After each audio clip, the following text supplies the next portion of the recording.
Hey guys, Zack here, and this is my review of Solar Opposite.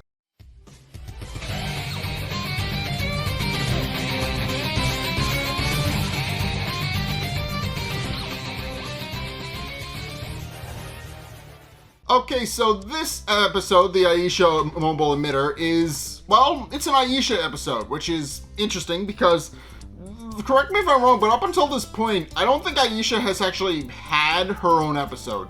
Like, for the most part, she's been, a side character within the main unit of the Solar Opposite. She's mostly been relegated to the ship. We have not, well, we've met her formally, but up until this point, she has not really had a major appearance outside of maybe 99 ships, which I don't think really counts, but yeah, we haven't really gotten to know her all that well, is the point I'm saying. We've mostly just seen that she's the ship's AI, and she's there to keep an eye on the Solar Opposites and keep them from, doing stupid things. But essentially, that is how the episode opens up, by establishing that.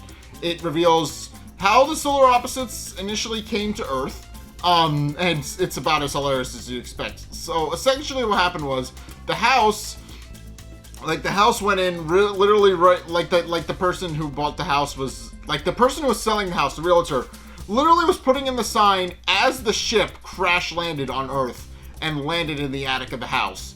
And essentially, Corvo and the rest of the Solar Opposites, they come out and they're trying to figure out, and Yumyak, of course, as the bodyguard of the mission, he comes out and surveys for threats and doesn't find anything, of course. At which point the realtor introduces herself, and obviously Corvo is a little bit annoyed that they, and of course keeping what they explained at the start of the season, Corvo, of course, is now voiced by Dan Stevens, regardless of whether or not it makes sense for him to be voiced by Dan Stevens at this point, which is incredibly funny. But of course, it's at this point where Corvo reveals that he was hoping that they can't really that he doesn't really want to live in this suburban neighborhood, pointing out that he was, as we find out, Corvo wanted to build this giant tech tower in the middle of the continent so that he could just, build that and have that be their base. But clearly that didn't happen.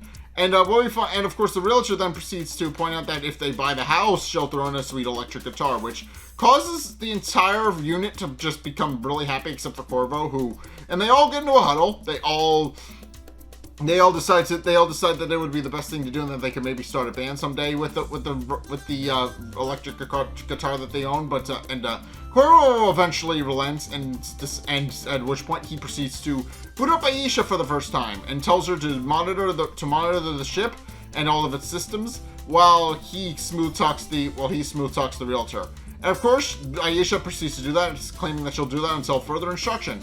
At which point, we then get a montage of everything that the Solar Opposites have done, and what we find out is that AISHA has been physically in every single episode up until this point, but we've never seen her because she's been regulated to the ship and has only been able to watch from the ship's deck. She has not been able to participate in any of the shenanigans that have gone on over the past several seasons. So, unfortunately, that means that she's never gotten to have her own adventure. And the episode opens up with that. So, at which point it then proceeds to go into the present day after giving us a montage of every shenanigan we've seen up until this point. And AISHA is just kind of going about her business. She's up at like 8, 9 in the morning. She's setting up doing her daily diagnostics, plays some music on the ship's radio, and just overall goes about her business. At which point, and of course, she proceeds to go about her business, makes a cup of coffee even though she admits she doesn't drink, at which point she reveals that actually she's revealed to actually know somebody else that has been keeping her company on the ship. She hasn't been alone this whole time, but of course she boots up a Words with Friends meeting, Zoom meeting, because that's what it is. But she sets up a video chat with a guy she knows named Carlton, who And of course, Carlton is, well, he's a young man. He's a young black man. What we find out is that they've been friends because it is kind of important that I establish he's black because, no pictures of him currently exist outside the thumbnail. So I do not have any way of actually showing him to you guys within these reviews, which is unfortunately the problem I run into with these reviews a lot. The show is a little bit more niche compared to some of the other shows that are covered, so unfortunately that means the Wikipedia pages are largely incomplete or outright missing for this series. Unfortunately, I cannot get pictures, so yeah, just know that Carlton's a black man.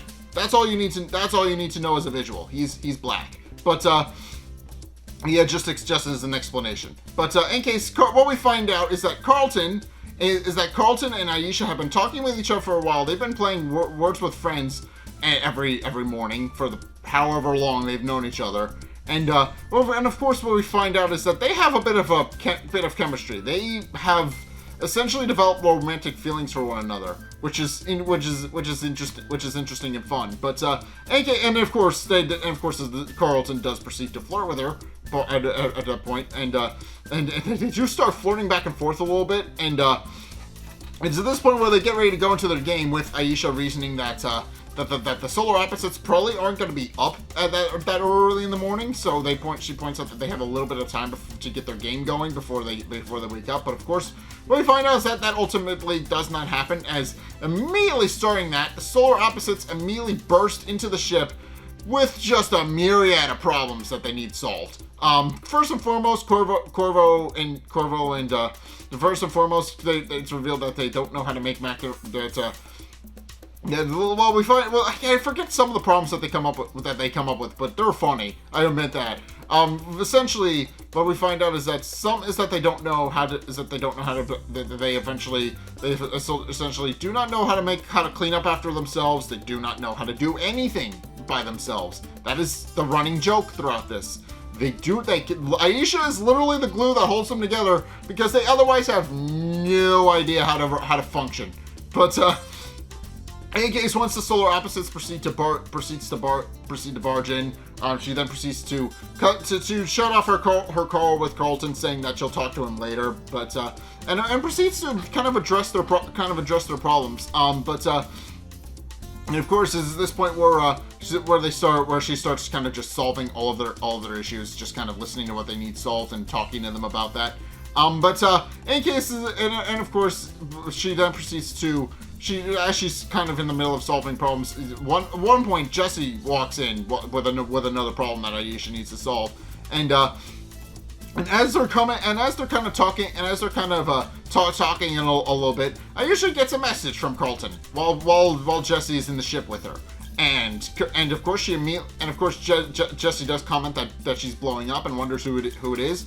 And AISHA does reveal to Jesse that she has been talking to a man named Carlton, and tells her about Carlton and what he's like, and tell her that he's someone she's known for a while and that she likes talking with him, and of course Jesse is happy to know that she has somebody, and also seemingly picks up on the fact that they are somewhat romantically involved. She kind of figures that out for herself. But at which point she walks over to the computer and opens up the message, and we find out that according to the message, and we'll get to this later, but according to the message, Carlton is in town for business, and he would like to meet up with AISHA, and of course AISHA is more than happy to meet up with that, but also points out that there's going to be so much that needs to be done in the house, but.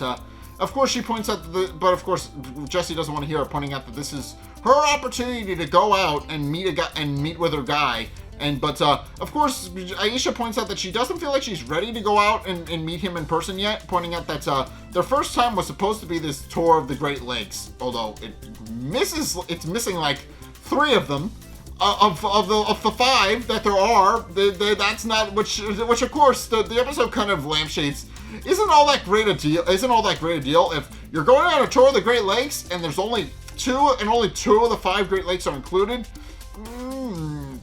Kind of bad. kind of a bad deal. But in case she points out that was supposed to be the first time, but Jessie points out that it is an opportunity to meet with him, and points out that obviously she wants Aisha to go on that date. She wants Aisha to be happy and go out and get herself ready for that. So this is where we're much to Aisha's chagrin.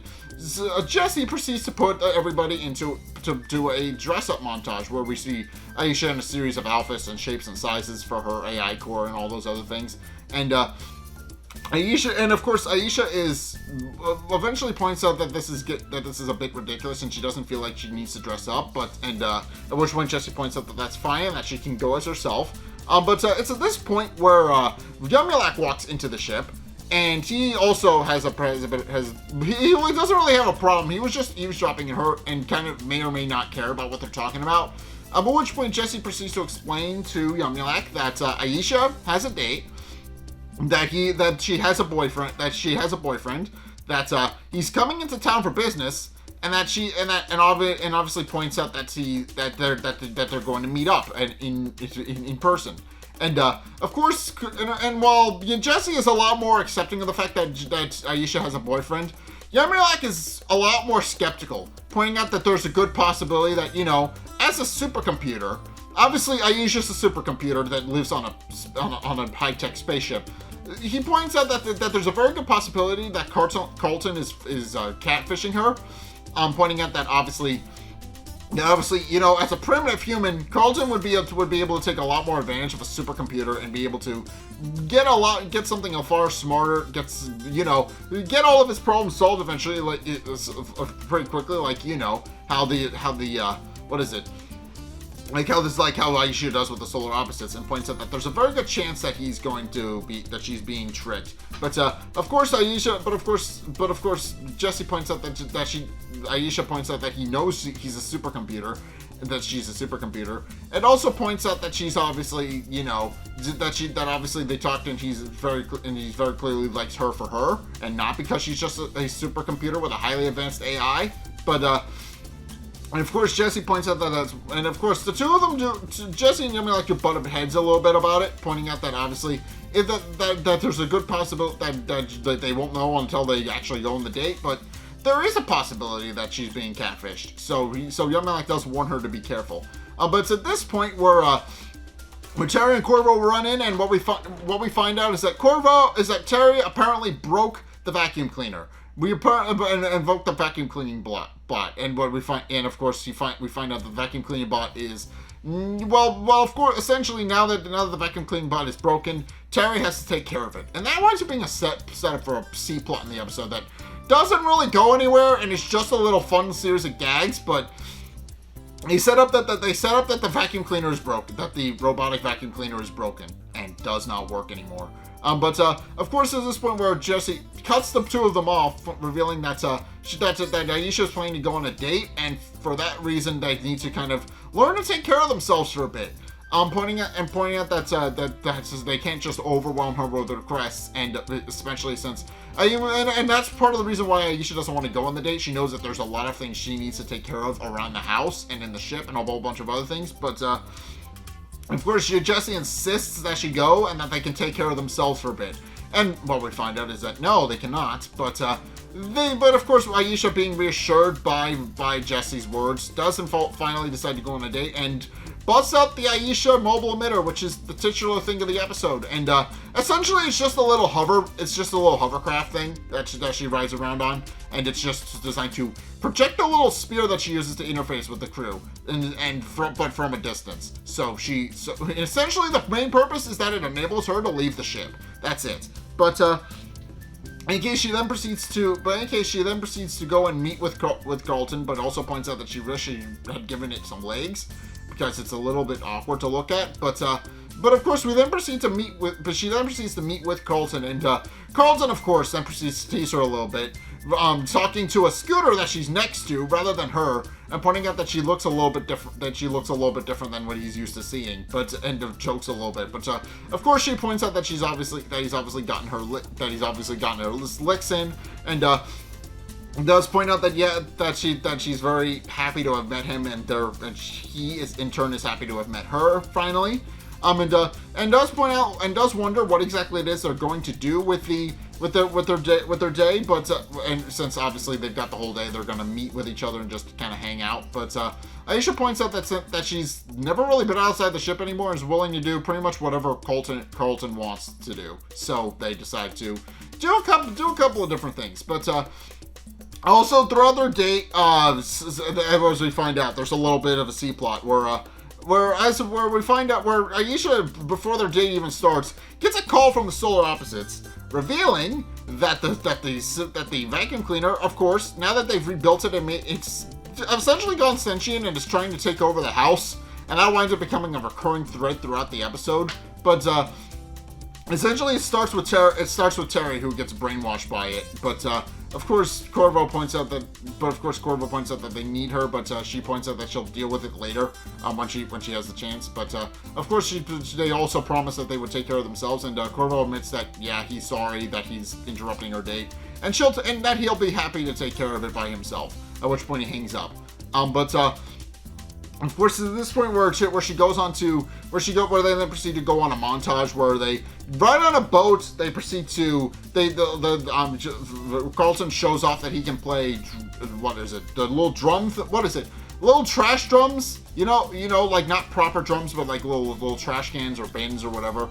He shows up that he learned how to do that. They learned how to do that, and is very happy to show it off. And she's impressed that he's gotten as good at it as he is, because she admits that he wasn't always that good at it.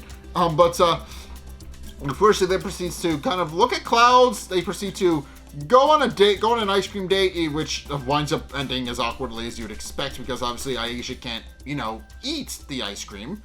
So Carlton just kind of plays it off as a joke because he's just happy to be there with her. But of course, they then proceed to continue to go on a montage of dates, and they do wind up having a very fun day. But it's at this point where whereas AISHA is admitting that they're happy to spend the day together. Carlton admits that obviously they decide to end the day in a kiss, which of course as she's leaning in, she's then proceeds to get a call from the solar opposites, and AISHA has to awkwardly leave the quote unquote kiss to go do that. So she proceeds to pull up the video message, and of course, according to Yumulak, the rest of the solar opposites have just been taken over by the vacuum cleaner, and of course he points out that they're starting to hunt everybody down, which of course causes everybody to become, which of course causes Yumulak a bit of stress because he realizes he's the last one. But is at this point where we find out where of course AISHA points out that again it'll probably be fine and she'll deal with that later. But of course, what we find out is that essentially, Yumulak explains that he hacked into Carlton's profile and learned a bit more about him, because obviously he's worried about AISHA and is worried about her being catfished and that Carlton might be doing something shady. And what we find out is that Carlton apparently got fired from his job a month ago and could not actually be on business like he claimed to AISHA that he was doing. And this, of course, causes AISHA to become skeptical, and she thanks Yumulak for the information and hangs up, at which point her core turns blue, and she floats over to Carlton, and of course Carlton points out is happy to see her, pointing out that it took her a little bit longer to take the call than he was expecting, but he's ready to get back on their date and to continue where they left off. But of course, it's at this point where AISHA then proceeds to ask him if he is indeed catfishing her, because she now knows that he had got fired from his job a month ago. And of course, Carlton doesn't deny that it's true and admits that he did in fact get fired. And of course, this causes her to become angry at him, obviously, because he lied to her. But he then proceeds to try and slowly explain himself. He proceeds to explain how yes, he's gotten fired from his job, and that he admits that he's been in a bit of a rough place. But of course insists that this is this point where she points out if he's in fact, still leading her on, and of course he does admit that he does care much about her, but then reveals very awkwardly, because he obviously has no real segue into it, that he doesn't really see the two of them having a future together, which of course causes her to become extremely upset, and And of course, she proceeds to fly off in a huff, getting tangled in some balloons on her way out, I should mention, which is funny. But she decides to leave and is upset about the fact that it obviously didn't work out with Carlton. But then she flies by a fashion store with mannequins in the window, and realizes that it's possibly because AISHA is an AI and doesn't look like a woman, like a traditional woman. So she decides to create a more humanoid form to interact with him with, and she comes back to finish their date. And Carlton is surprised at first that she's taken on a human form, but she points out that she updated her model specifically so that she can be with him. And points out that this is clearly what he wanted. But it's at this point where Carlton then proceeds to explain herself, pointing out that she misunderstood. He explains that they don't have a future together because he doesn't have a future. As we find out, when he was little, he had this pond in his backyard that he grew up in and liked to swim in, and he swam in it every day when he was little. But then we find out that his house was also next to a Stouffer's factory, the building that makes stuffing, that place. But what we find out is that apparently the Stouffer's factory had apparently lied to his family, and apparently there was a bunch of industrial runoff in the pond, which is somewhat funny, because it's funny but also not, because it's Stouffer's. You're not really gonna get sick from Stouffer's. It's stuffing. They make stuffing. That's it. But in case he points out that the runoff in the pond went into the pond and made him very sick, which of course wouldn't happen. But it's funny for the gag. But he explains how he's actually dying because of it. But admits that unfortunately that means that he's going to have to call.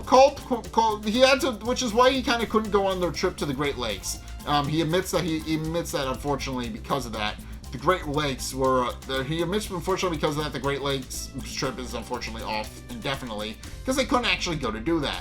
But he does explain that he hopes that there's no hard feelings between them, and that he admits that because there's a lot of problems in his life, namely he lost his job, he's going to die. He just wanted to see AISHA one last time before he did. So for that reason, he tells her that he hopes there's no hard feelings, and that he hopes that he can continue to enjoy their date together, and just for however long that he has left. And AISHA is very moved by what he said, and admits that of course she forgives him, and of course points out that they can continue their date. At which point they do finally share a kiss. But it's at this point where they proceed to go and finish their date, but Carlton admits that while the day was fun, he's sad that they were never able to actually go on their trip to the Great Lakes, which of course AISHA is also disappointed about, even though she admits that it only included 2 of the 5. She was looking forward to spending time with Carlton on that. But of course he admits that it was always his dream to sail on the boats there and just go and look out of the Great Lakes and a whole bunch of other things. And admits that now he's probably never going to be able to do that. But AISHA points out that that's probably not true, because she points out that he's going to go give her he can actually kind of use her AI technology to make that happen. At which point she proceeds to engulf his head with her little neural network thing.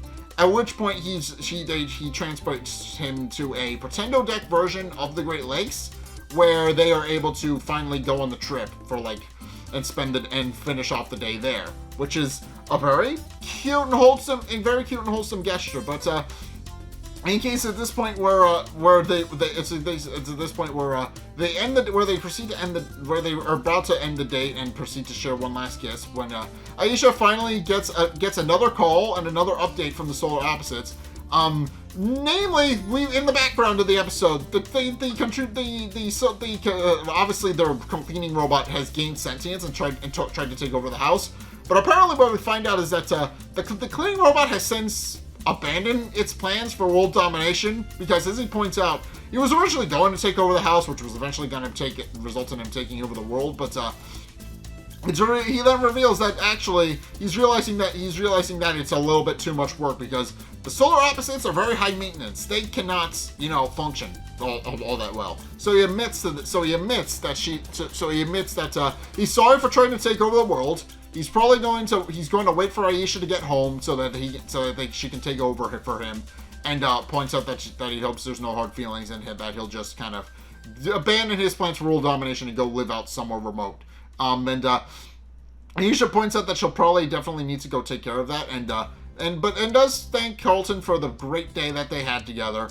And of course admits she's going to miss them, but of course miss their Words with Friends games, but does admit that she did have a fun time with him, did enjoy his company, and is sad to see him go. At which point she then proceeds to go back to the house, and of course, immediately the second she returns home, she's bombarded by requests from the solar opposites. Apparently, Terry does not know how to make mac and cheese correctly because he does it very wrong, but also, the solar opposites, all of them, Jesse and Yemlak have other problems, but Aisha just reassures them one at a time that she'll be able to take all of their requests, telling them that all they really need to do, that she's home now, she'll take care of everything, and they proceed to pull her into a big hug, at which point she goes about her business to kind of solve all the problems. But of course, it's a very sad little plot line where her date essentially,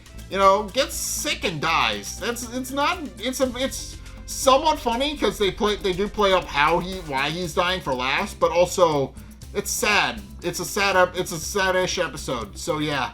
But in any case, that's the A plot. Time to get into the B plot, which is that we actually get to check in on the wall this time. And of course, what we hear two paladins talking, and what we find out from their talking is that first and foremost, the wall has been divided in half by another wall. So the Great Wall within the wall. It's a thing that exists, but essentially the wall is there. But essentially, what we find out between the paladins is that their job is to keep the wall separate, is to keep the wall divided in half, to separate the true believers from the heathens, and that they could cross over at any moment. And of course, the two of them are talking about how they need to be vigilant because anybody could try and break through the wall at any point. And the wall within the wall. It's very confusing. But, and of course what we find out is that the wall is actually covered in a series of bloody bags that are just hanging from the wall. That gets explained eventually. But, of course, is this point where we find out that there's actually is one way in and out. There's a big checkpoint, which is actually made from pens. It's designed to just screw up and just close the wall. And that is how the door works. And one of the guards ultimately accidentally gets stuck in it and has to be rescued. But overall, that's what the second wall is designed to be. It's designed to keep people separated. But in any case, where we find out is that there is a craisin farmer who is currently growing craisins, and he is currently praying to the Bohemian effigy of Jesse that he has in his shack. And he proceeds to ask her to bless him with yet another bountiful harvest. But when he comes out, he discovers that the craisins are ultimately very soggy and are very dried up. They're very dried up and clearly not thriving all that well, which of course causes him to be very confused. At which point he proceeds to check the temperature of his bog. And of course discovers that the numbers that is now 62 degrees in the bog, which he feels is off. So of course proceeds to reveal that he's actually been tracking the temperature for a while now, and that the wall and that he can no longer deny it. The wall is steadily getting colder. But in case the farmer then proceeds to go and meet this guy he knows in the square, who of course, what we find out is a little bit questionably. He's a little bit weird. Well, we'll get to that. But of course, we find out that the wall has we apparently find out that some people believe that heathens will stick their penises in people's ears. Apparently, according to the farmer's friend, and And of course, he proceeds to explain that they need to that there's an obvious problem, and of course, obviously the farmer is a little bit weirded out by what the guy's saying, but by what his friend is saying, but he does point out that they need to be careful, that obviously he has something of grave importance, but the guy isn't clearly listening, but also points out that obviously they don't need to worry about it because the heathens are on the other side of the wall where they're supposed to belong.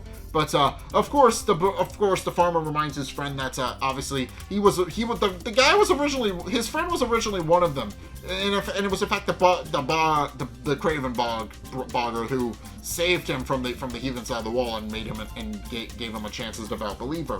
And after being reminded of that, the guy does decide to hear the farmer out. At which point, the farmer explains that the wall is getting colder, and they need to talk to somebody about it and they need to talk to Sister Sisto because obviously that's a problem. It shouldn't be getting colder within the wall.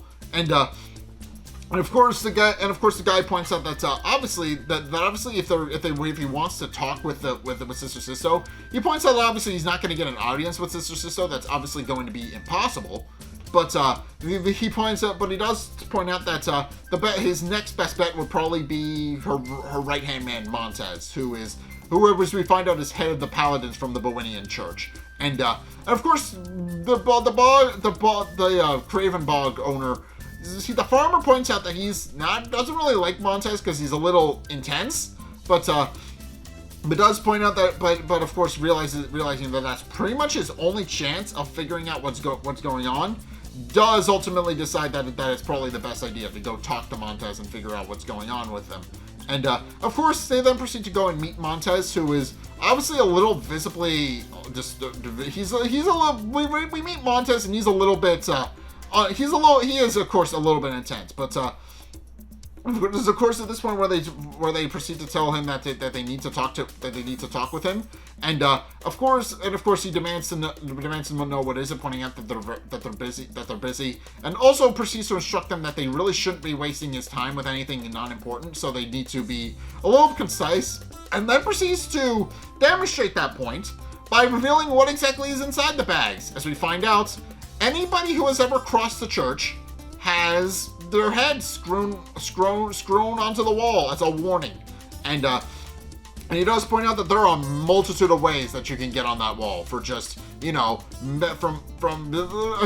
course points out that one of them is wasting the church's time with a bunch of nonsense, and of course this is this point where the bog farmer proceeds to once again ask what their purpose is, at which point the shop owner proceeds to tell them that his friend has something to say, at which point he dismisses the shop owner, telling him that he doesn't need to be there, at which point the crazen bogger then proceeds to tell him that the wall is getting colder and he needs to talk with Sister Sisto about it, and what we find out is that Montez initially does not believe in a word of what he just said, pointing out that sounds like a bunch of bullshit and that everything sounds fine and that everything is probably fine and that he's probably worrying about nothing.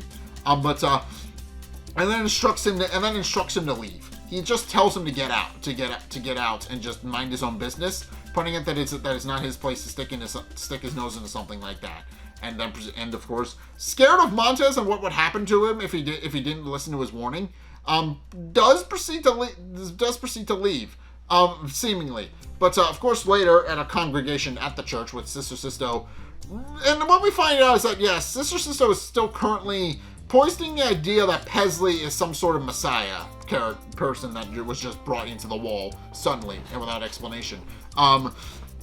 She proceeds to tell, and also she proceeds to give people Pesley's quote-unquote blessings, which of course we find out, and of course what we find out is that what that entails is just if Pesley poops herself, they rub the poop on the people's forehead in the shape of a bow, and that is technically a quote-unquote blessing from Jesse.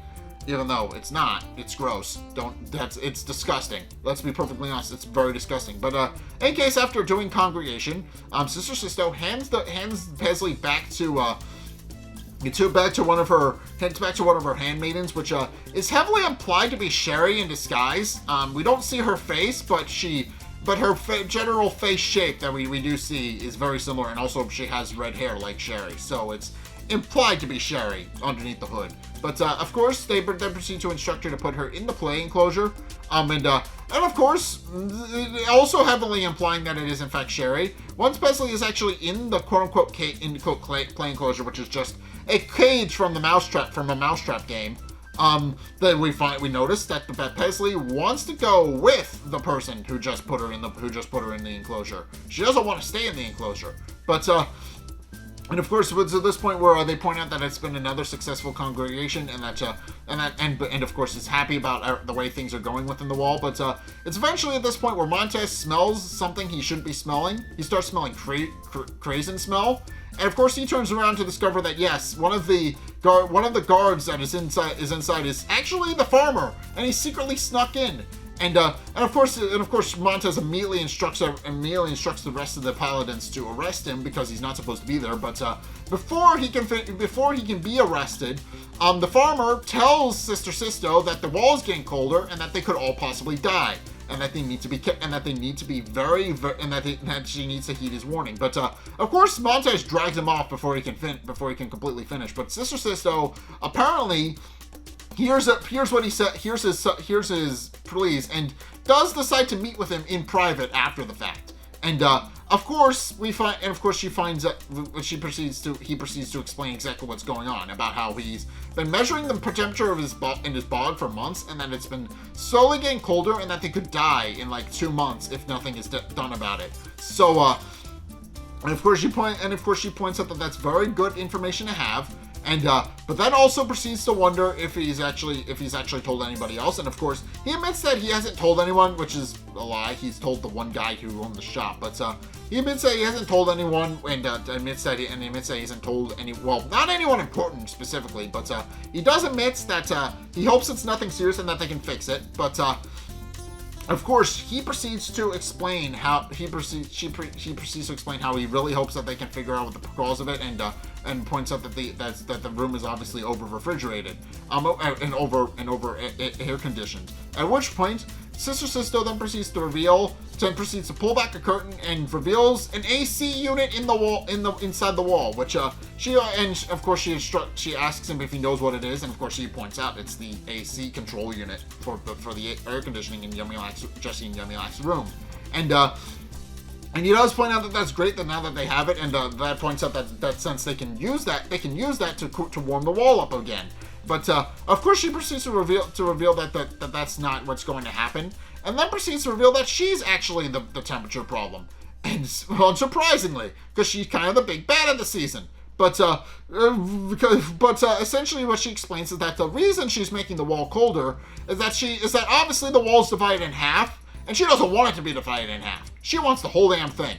So she goes on to explain to him that she's going to make it cold enough that people are going to start noticing that it's visibly colder, and that's obviously no one else. She's been making it colder every day, slowly by degrees, so that nobody notices. But of course she points out that once it's cold enough and people do start to notice, she will instruct them that it's because Jesse is punishing them for being heathens, and then she'll be able to get everybody to convert and become one with the wall. So of course, Sister Sisto. Of course, it's at this point where obviously she just told the farmer all this, and he's a little bit nervous because she realizes that there's no real reason to be told all this. But of course, he then eventually figures out that she's planning to kill him. But she admits that she would never do that to one of her flock. At which point she points out that that's why she has Montez, and of course Montez proceeds to come in and snap the dude's neck. But and then at which point Montez then proceeds to remove his head and drag it and pin it on the wall. But of course what we find out is that Montez isn't what he seems. What we find out, Montez is obviously nervous about the idea that the wall, as obviously points out that the farmer should have taken his warning, and he should have stuck his nose where it didn't belong. And now the farmer's severed head, but you get the point. But he does tell the farmer's severed head that he should have stuck his nose where he belonged, and now he's been beheaded and has had his head stuck to a wall as a warning. And he does point out that it doesn't need to be this way, and then proceeds to pull a brick out of the wall and places a letter on the other side, which he then closes, and then proceeds to walk away, pointing out that it doesn't need to be this way anymore. At which point the episode ends. So yeah, So yeah, first and foremost, Montez is seemingly established to be a double agent. He's working as the head paladin within the church, within the Bohemian church, to kind of, dismantle Sister Sisto's rule from the inside out, which is a great idea. But especially since Sister Sisto, unsurprisingly, is the big bad of the season, because last season she was established to be kind of an overarching antagonist in the third season, because it's implied that she knew Tim was sick, and is implied to have been the one who did that. So she kind of knew, and then also kind of filled the power vacuum by just taking over while Sherry was down below dealing with the mosquito problem. She took over and is now the main antagonist. She usurped power from Tim, and is now a major force to be reckoned with within the wall. Not great. But I'm interested to see where Montez's character is going to go, because obviously Montez is seemingly gonna be an important character going forward. Obviously, he's playing both sides, because he just killed someone, but he didn't want to, and he's also seemingly leaving messages between the wall, so that people, are able, so that he can actually relay information, which is gonna be interesting. But I'm curious to see where the rest of the season's gonna go. But yeah, it's going to be interesting with the wall, and also obviously the whole side plot with AISHA, which was really sad. The main plot with AISHA, which was really sad. But in any case, that is going to do it for today's video and today's review. Thank you guys so much for watching. If you enjoyed this review, be sure to like, comment, and subscribe, and maybe leave a comment down below about what you guys thought of it and what you guys thought of the review. And also, be sure and go and check out my Twitch. Link is down in the description as well. I stream Saturdays and Sundays. Check it out. And also, be sure to go and check out my Patreon if you want to help support me. I would appreciate that. And also, again, go check out my Twitch, because I'm trying to get my average viewership up so I can make affiliate, but please go check that out. And also, be sure to go and check out my socials. Check out my Discord mainly, because I'm trying to get more people to go migrate to my Discord. Please go do that. Go and check out my Twitter to a lesser extent. Elon keeps changing a bunch of things whenever he gets caught doing something. So, that's the problem with billionaires. They're very flippant. They do whatever they want because they have the money to do what they want. It makes them somewhat dangerous, if being perfectly honest. But yeah, in any case, go to do that. And also, finally, if you want to see more content from me, then be sure to check out the videos linked in the end screen. The top video is the most recent video. It may or may not be this video. Whereas the bottom video is the video recommended to you based on what you've already seen from me. So if you want to try something new or see more of what you like, then be sure to check both those videos out. But in any case, thank you guys so much for watching. And until next time, we'll see you guys in the next video. Peace.